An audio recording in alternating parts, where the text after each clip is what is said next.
Chodesh Tov ou Mevorah. Dans cette paracha de Bo, il est marqué quant aux enfants d'Israël, pas un chien n'aboiera contre eux.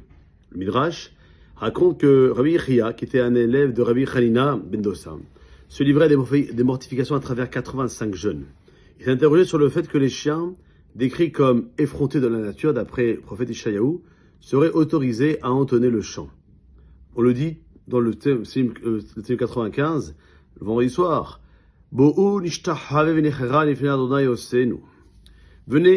nous allons aussi nous prosterner, nous incliner, plier les genoux devant l'Éternel, notre Créateur. Un ange du ciel lui a répondu, lui expliquant que ce décret divin était lié au chien, d'où cette phrase-là dans le Pérek Shira que certaines personnes lisent chaque jour en signe de ces goûts-là.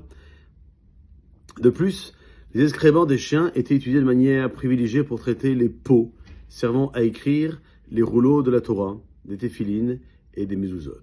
Enfin, l'ange lui dit qu'en réponse à cette question, il devait regarder le verset de Shlomo HaMelech qui dit « Celui qui garde sa bouche et sa langue, garde son âme des détresses ».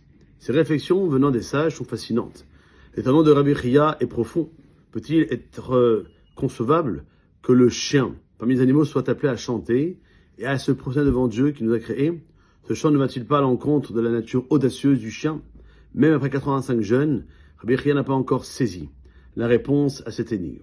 Il espère en tirer des leçons et mériter, ainsi comme aucune autre créature sauf le chien, de chanter des louanges et de se prosterner devant un Kadosh Baruch Hu. Et l'ange a expliqué initialement qu'il s'agissait d'un décret divin concernant les chiens, citant quant aux enfants d'Israël, pas un chien n'aboiera contre eux. Cela soulève la question de savoir s'il s'agit d'une récompense pour une bonne action.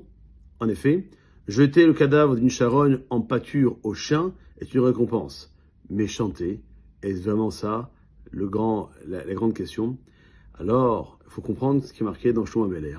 Lorsqu'il dit que celui qui garde sa bouche et sa langue et gardera son âme des détresses. Le chien a su garder sa bouche, enseignant ainsi que la préservation de la parole, évitant non seulement la médisance et la calomnie, mais également le simple fait de se taire. Même pour un chien, prépare la bouche préservée à chanter.